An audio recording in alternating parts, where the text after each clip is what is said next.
Welcome to another video with my friend John from Tokyo. Today we will talk about Sankyo, which is a wrist lock I always like to use with the Kotegaeshi or in combination with the Kotegaeshi. I like both, and it's an Aikido technique, but I can't say that here. So anyway, it's a wrist lock, and I love to use that wrist lock, and he will explain the details, the invisible principles about how to make these things work without cranking it, without doing it explosive, doing it with perfect internal mechanics. So, well, I don't know about perfect. And by the way, I've studied a little bit of Aikido, but I don't, I'm not actually formally inducted. Now that being said, a lot of these joint locks are universal, a lot of Japanese styles. Okay. Basically, it's an inside and an outside wrist lock, so you can't twist the wrist into. It's just a few opportunities you have for twisting wrists. So generally speaking, from Sankyo, whether you're grabbing this or this, you're basically inverting this and trying to turn somebody this way, right? The problem is if somebody can feel this information, as we said before, here, just resist negative. Just resist. Okay. Now something interesting happens from the hands. If I push my palm out like this, and I do this, what do you feel? There's no pressure at the contact point. Yeah. It's just like a shallow touch, And notice something else. Bjorn kind of sticks to me. Yeah, I don't feel the urge to pull away. I mean, I can, but I don't feel the urge to. It feels comfortable to be there. Right. Now, we'll delve into why this phenomenon kind of happens bit by bit after this. But if I have this here, and I feel my front, which we talked about earlier, right? Here, I have a little bit of this wobbly, precarious balance. Here, now I wrap my fingers around. I don't disturb this. I wrap my fingers around this way, and he pops up. Yes, immediately. There's very, very little I can do. Here, I don't have to get under. I don't have to move. All I have to do is wrap this around like this. I think there's immediately tension here, which is going up here, and which raises me up like on my toes, and I really feel I can't do much. Right? But if I crank, even if I get my body under like this, Because I feel I'm stable. I'm grounded. I'm powerful here. Right? If I drop my hips here, even if I try and come out this way, I run into his force. Now let's take this. He's already strong, right? But now you're still in the same position. I'm applying some force to keep that cute, but now I push this out. Now I have your fist. Yeah. Right? Now I can do the same thing. Yes. And he pops up Immediately. Okay. My balance goes. So why is this? Let's look at a little bit like step by step. So if I just put my hand here like this, I want you to move, Bjorn, I want you to move your hand around a little bit like this. Yeah. Notice how it slides. Yeah, there's nothing that sticks on me. Right? If I pull my fingers back to where there's kind of like a stretch. Now here, there's a stretch that runs along here, and now you move your arm. Notice like this starts sticking automatically. I don't have to track him at all. Yeah. So when I push this palm out here, and then I do this, I'm just using my thumb to just kind of like, just basically manipulate him, but he sticks to me. Yeah. Like this. Okay. I mean, I don't feel the urge to pull away. It's like I'm resting on his hand. Basically. Yeah. That's what it feels. Now I'm going to change myself and make myself stronger, like this.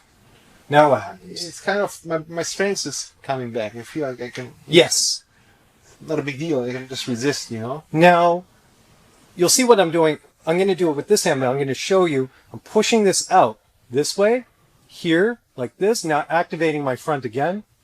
And you can kind of see how Bjorn... I get pulled. I'm exaggerating this, but he kind of gets loaded onto me, essentially. I get pulled on my toes. Here. Okay? And then from here, it's kind of up to you whether you want to take him this way, right? You want to come here, like this way, etc., etc. I think that's starting to go into a Nikyo type pattern. But, let's look into something a little bit subtle, especially for you Aikido folk that do sword. Why is the sword grip so important? I know it's said, tenouchi, tenouchi, tenouchi, tenouchi. The sword grip is so important. Well, when we grip with the sword, we're actually not gripping. So let's look at this thing, okay? Credit to Okamoto, actually, Makoto, who first publicized this on his channel. It's a great learning tool. It's just a silken egg that you use for strength training, for your grip. But what we're going to do is, so I'm going to hold Bjorn, and I just want you to raise, aiki agete. The reason that we do that is because when you raise it, when you raise your arm, you feel this block. Yeah, it's here and here. It's pure shoulder strength. It's nothing, it's... Right. But why do we do this exercise? Because it's the perfect way to experiment how to connect to me and take my balance. Because ultimately, we want this. Yeah. Okay? So now I'm going to have Bjorn palm it just like this. Yes. Just like this. Okay? Not much force. Yes. You just palm it like this, and I'm going to grab you. Yeah. Now what happens to me? This is not me just going with it. Okay? Here, I'm going to keep this same. I'm going to take it out, get rid of it. You still have it. Okay. Well, I'll explain what he has. Now try it again. Yeah, it's shoulder. It's shoulder. Now he palms it. Yeah. It's like it dissolves the like I said always, it dissolves the pressure at the contact point. So it's like you just can raise and there is nothing. Otherwise you run into his arm strength. So what are we doing? Technically what you're using is the palm fascia. So what this is related to is if we're grabbing, if I grab you like this, right, and I move you around, you can resist this, yes? Yeah. It's just I feel the shoulder, I feel where the pull comes from. It's easy, right? But if I use a monkey grip, which everybody, you should be using in BJJ. If you're a white belt, if you're not, start using the monkey grip. Because now, if I use the monkey grip, there's no shoulder.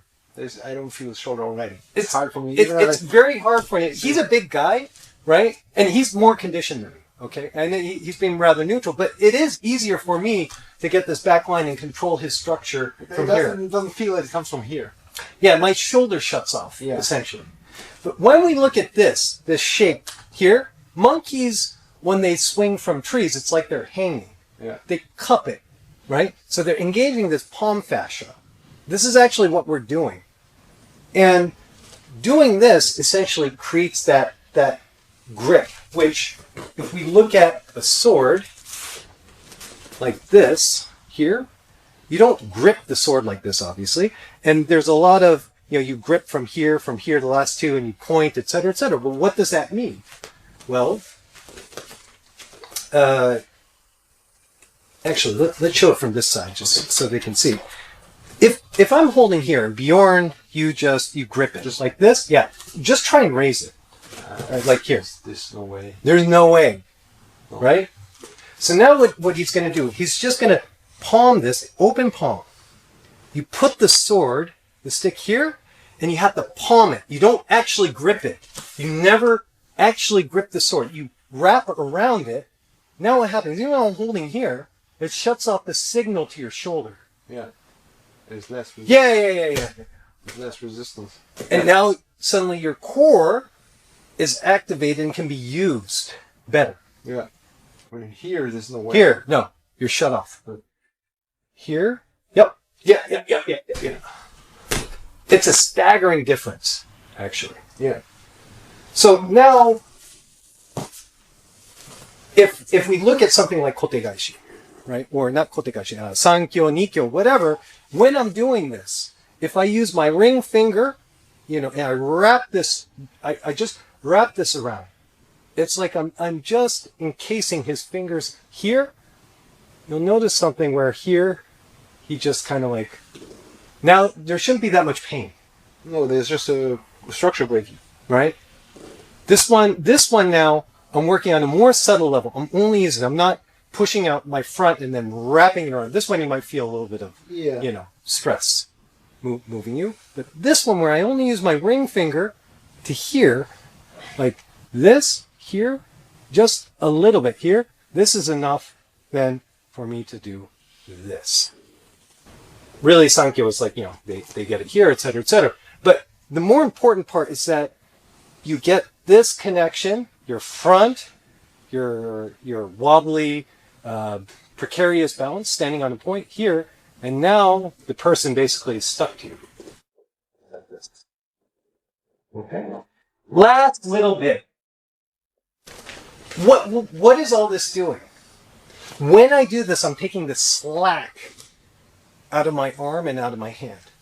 So another way to do this is courtesy of a Russian boxer. They do this for boxing training, right? So in this state, actually, if I don't have it, like this, be strong. Yeah, this, or this is my shoulder getting in the way. It's rebounding even here. You can see that my shoulder right here, see, here, it rebounds. If you put this band here, notice this here. Now, my strength doesn't come from here, actually. It's taking the slack out of this part, and now it's connected to my core. But when I say it's connected to my core, it's not like I'm doing this. It just makes it easy for me to manipulate the other person, which means now, technically, if I were to do like a Sankyo, I look like a T-Rex doing this, right? If I do this, can you feel how this is already like taking you? Yeah. This is totally cheating, by the way. This here. Yeah. Look at its structure. If I just do this, here. Yeah, cool. This is like you're connected to your center, like they say in a lot of Japanese martial arts. Hara, right? You're connected to your center. In order to connect to your center, you have to get rid of this slack, and this can give you a feeling for what that's like. Whereas I do this, I have lots of slack. Even though I'm rigid, I have lots of slack. So if I do this, immediately, right? It's like you immediately feel, not even feel, you resist immediately. It's like just like you pull away, you feel there's strength coming in. Very different feeling. And because of this elasticity, the last thing, so Björn, what I want you to do, I want to hold it like this. So you're going to stretch this rubber band. And I'm just going to hook my two fingers here. Mm-hmm. And if I pull normally, I want you to be strong. Yes. That doesn't do anything. There's a funny phenomenon. Let's say I push my palm out. Maybe I add a little bit of the egg or something like this. And I have my front here. It's like I can feel Björn. Yeah. You see how Björn starts tipping? This. I get pulled from my feet. It's not resistance. It's not tension in his fingers. It feels like he's pulling me forward, pulling me on my toes. So, what does this mean? It means that he and I are kind of. I have him actually loaded onto me. So if I have him loaded onto me from here, and then suddenly I drop like this, what's going to happen? He's going to drop too. Yeah. So this is a really cool tool. Here, Björn, you can try it. So here, just pull like 2 fingers or two fingers. Okay. 2 fingers. Just pull normally. It's just like that. It's like this. My toes. You can see my toes. It sends a signal. Yeah, and it's here. Yeah. And then from here, he just feel yeah, like this. Like this. It's for me, from a feeling perspective, it's like loading his weight into my body. That's what it feels like. And then when I do it the other way around, it feels like he's there, I'm here, I'm pulling. But when you try to get him, yeah.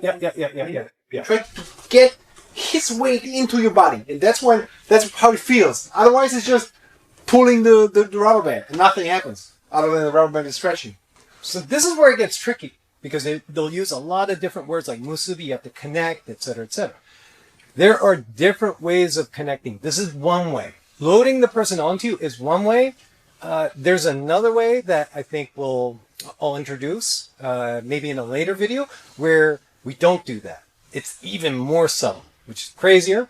But look, steps. First thing is to get your head in the game that more is not necessarily better. You want to be able to reduce the amount of effort while not compromising your integrity and being able to affect the person with minimal effort on your end. So I think that concludes it from my end. Yeah, and I think, you know, what you have to understand is, even if this sounds sometimes complicated, even if it sounds like, oh, how should I do that? Once someone is introducing it to you who understands it, and he explains it to you, and you feel it, in my opinion, you don't even have to understand it completely. You just can replicate the feeling.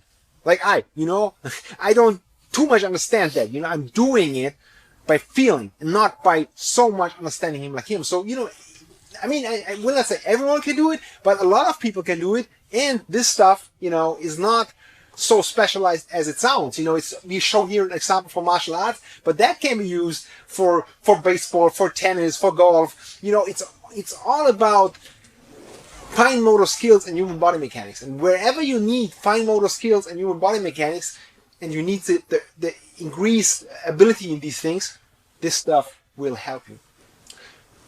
Well, so I do have a step-by-step program. It's not quite ready to be launched yet, but I have a program that basically walks people step-by-step through what they need to do. You also can't discount base athleticism. This is very important. All the greats had enormously a well-developed foundation, whether it was gymnastics, whether it was sumo, wrestling. I'm talking generalities in terms of like Japanese martial arts. I'm sorry, if you look at Chinese, Indonesian, all of them are strong. Okay, but we also have to quantify what kind of strength. And my program kind of delves into what kind of strength and what kind of conditioning you need as a baseline in order to get more out of this. Because I can coach people in about 30 seconds to do all sorts of crazy stuff, but it won't stick unless you have kind of like this hardware. So yeah, we put some links in the description box, you know, and if you want to be informed about all the stuff, and we have future seminars going on with Rob here in Germany, so check out our website frequently, and you will get all the news you need for our internal training stuff. Catch you guys later. Thank you very much, and see you next time.